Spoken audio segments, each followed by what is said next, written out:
সুপ্রিয় দর্শক, আপনারা দেখছেন এসপিএন বাংলা টিভি। দেখুন ও সাবস্ক্রাইব করুন এসপিএন বাংলা টিভি, দেশ ও মানুষের কথা বলে। এই জন্য আমরা ওনার প্রতি কৃতজ্ঞতা জানাই, আমরা এই কৃতজ্ঞতা আসলে শেষ করার মতো নয়। তো এরপরে যা আটজন যিনি আছেন, জাহাঙ্গীরনগর বিশ্ববিদ্যালয়ের একজন অধ্যাপক, ওনাকে আমি ফেসবুকে দেখা, কিন্তু বাস্তবে আমাকে দেখে নাই, কিন্তু জাস্ট আমার একটু ফোনে আমি ফোন দিয়েছি যে স্যার আমরা এই প্রোগ্রাম, স্যার আপনারা আমাকে সহযোগিতা করতে হবে, আমরা আসবেন। ইনশাআল্লাহ উনি সাথে সাথে রাজি হয়েছেন। এইরকম করে যে যারা আমাদের এখানে আছেন, আমাদের ডেপুটেশন যারা, যিনি আমাদের এই ঢাকা আসতে পর্যন্ত আমার পিছনে অনেকেই আছেন, আমাকে সবসময় গাইড দিয়ে আসেন। আজকে ওনার টুঙ্গিপাড়া একটি প্রোগ্রাম ছিল, সেই প্রোগ্রাম থেকে প্রত্যাখ্যান করে এই প্রোগ্রাম আমাদের সাথে সামিল হয়েছে। এই জন্য আমি ওনাকে বুঝে কথা বলতে পারি।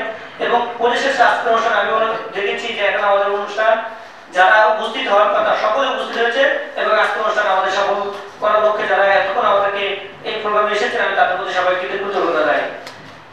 আমি আসলে যেহেতু আমি শুরু করবো, সে শুরু করার আগে আমি আমার সম্মেলনের বিষয় নিয়ে আমরা একটা 2 মিনিট আমি শেষ করবো, যেহেতু অনেক আলোচক বৃন্দ আছেন, সময় খুব স্বল্প। আমাদের মাঝে আরেকজন অতিথি আসবেন, ডক্টর মিজানুর রহমান স্যার, উনি কথা হয়েছেন, আমাকে ফোনে কথা হয়েছে, উনি পথে আসতে প্রায় 5-7 মিনিট হতে চলে আসবেন। তো যাই হোক, আপনাদের সকলের অবগতির জন্য জানাই যে আপনারা জানেন আমরা 2017 সাল থেকে আমাদের এই সম্মেলনের পথ চালায় এশিয়ান নারী শিশু ফাউন্ডেশন। 2017 সাল থেকে আমরা আজকে হাজারটি পাপা করে আজকে 2024 সালে আমরা পা দিয়েছি। এই 2024 সালে আজকে 7 বছর অতিক্রম করে আমরা কিন্তু আমাদের সম্মেলন একটু একটু করে বাংলাদেশের প্রতিটা কাছে ছড়িয়ে দিতে আমরা সক্ষম হয়েছি ইনশাআল্লাহ। এই সফলতা আপনাদের ভালোবাসা, আপনাদের দোয়া এবং আপনাদের সমর্থনের কারণে আমরা এখন পর্যন্ত এগিয়ে যেতে পেরেছি। আমরা চাই, আমাদের লক্ষ্য উদ্দেশ্য হলো যে আমাদের একটি সম্মেলনের একটি স্লোগান আছে, নিশ্চয়ই সবাই জানেন, সকল শিশুর অধিকার সুন্দরভাবে বাঁচিবা। এই স্লোগানকে বাস্তবায়ন রূপ দেওয়ার জন্য, বাস্তবতা নেওয়ার জন্য আমরা কিন্তু এই সম্মেলন 2017 সাল থেকে আমরা স্থাপন করেছি এবং প্রতিষ্ঠা করেছি। আমাদের উদ্দেশ্য একটাই, আমরা চাই বাংলাদেশের সকল শিশু আমরা সমান অধিকার নিশ্চিত হয়। আজকে আমরা দেখি রাস্তাঘাটে যখন চলাফেরা করি, কিছু শিশু বাজারে গাড়িতে করে স্কুলে যাওয়া, কিছু শিশু কাঁধে বস্তা নিয়ে রাস্তায় ঘুরে। এই বৈষম্য যাতে না থাকে সেই লক্ষ্যে আমরা কাজ করবো। আমরা চাই বাংলাদেশে কোনো শিশু যাতে কোনো রকম বৈষম্যের শিকার না হয়, বঞ্চিত না হয়। প্রতিটা শিশুর একটি মৌলিক অধিকার রয়েছে। এই মৌলিক অধিকার বাস্তবায়নের জন্য আমাদের সকলের সম্মিলিত প্রচেষ্টা করতে হবে, চেষ্টা চালিয়ে যেতে হবে। তাহলে আমরা মনে করবো যে শিশুগুলো তাদের আজকে শিশু আগামী ভবিষ্যৎ, আমরা এটা সবসময় মুখে বলি কিন্তু বাস্তব রূপ আমরা আসলে দেখি না।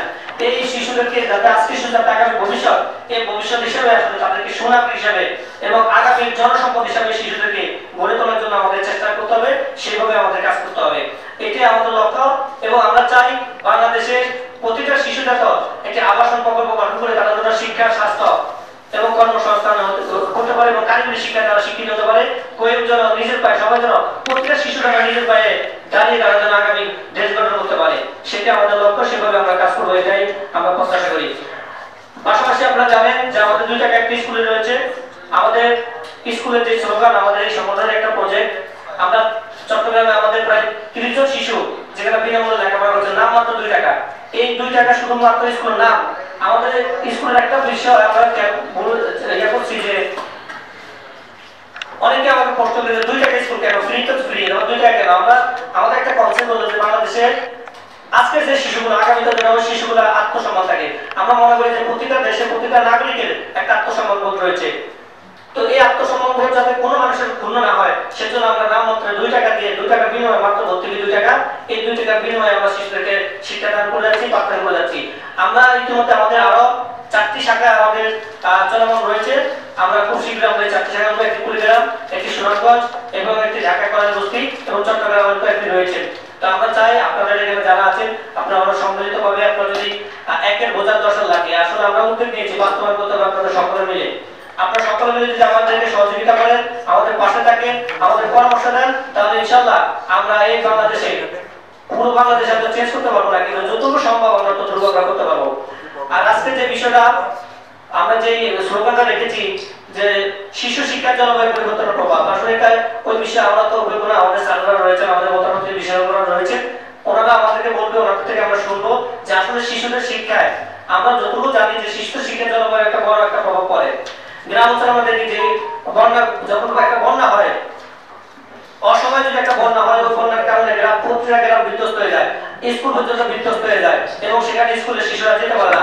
সবচেয়ে বড় বিষয় যে আপনাদের চোখে দেখা যে আজকে যে এই সিচুয়েশনে আমাদের যে স্কুল পর্যন্ত গরমের কারণে, অতিমাত্রায় গরমের কারণে স্কুল ছুটি দেওয়া হয়েছে, স্কুল বন্ধ রাখা হয়েছে, এটা শিশুদের জন্য শিক্ষার একটা প্রভাব। এরকম আরো অহরহ সমস্যা রয়েছে। আসলে এত বিশেষ আমরা আমাদের ছোট আগে করতে পারবো, আমাদের এখানে যারা স্যার রয়েছে আমরা ওনাদের থেকে আমরা শুনবো এবং আমরা সেই বিষয়গুলো নিয়ে আমরা যাতে আগামীতে সম্মিলিতভাবে যেন দেশে সচেতনমূলক কাজ করতে পারি।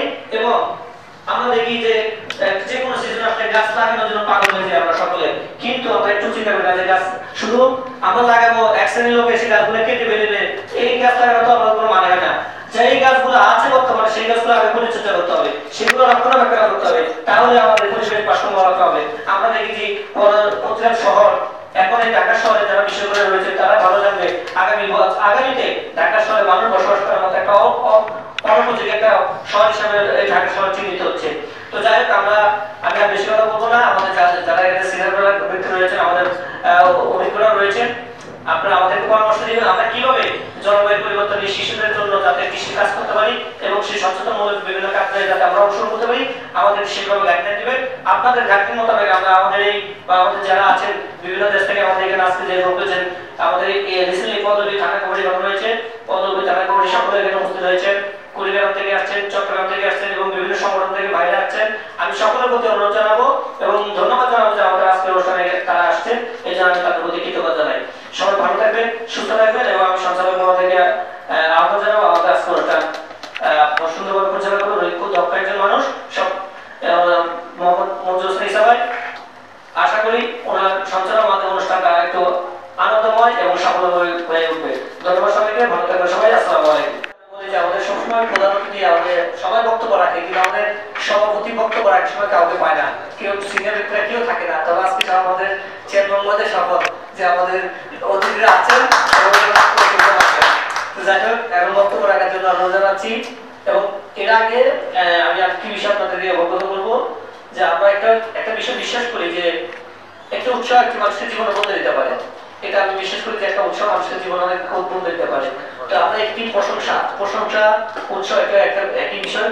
তো সেই বিষয়কে আমরা যাতে আগামীতে এই জলবায়ু প্রভাব নিয়ে যাতে যারা যে সংগঠনগুলো কাজ করে, যে ব্যক্তিগুলো কাজ করে, তাদেরকে একটু উৎসাহ উদ্দীপনা দেওয়ার জন্য আমরা তাদেরকে একটু আপনাদের হাত থেকে আমরা তাদেরকে দিব যে একটা তারা যেন গাইডলাইন দিবে, তারা যেন আরো ভালো যেভাবে কাজ করতেছে আগামীতে আরো ভালো যেন তারা সমাজের জন্য এবং পরিবেশের জন্য কাজ করতে পারে, সেই বিষয়ে তাদের জন্য আমরা একটা পার্টিসিপেট সনদপত্র আমরা আয়োজন করেছি। আপনাদের হাতে যদি তারা পায় তাহলে আমার মনে হয় তারা জলবায়ু প্রভাব নিয়ে তারা সক্রিয় ভূমিকা পালন করতে কাজ করতে পারবে। তো আপনার প্রধান সভাপতি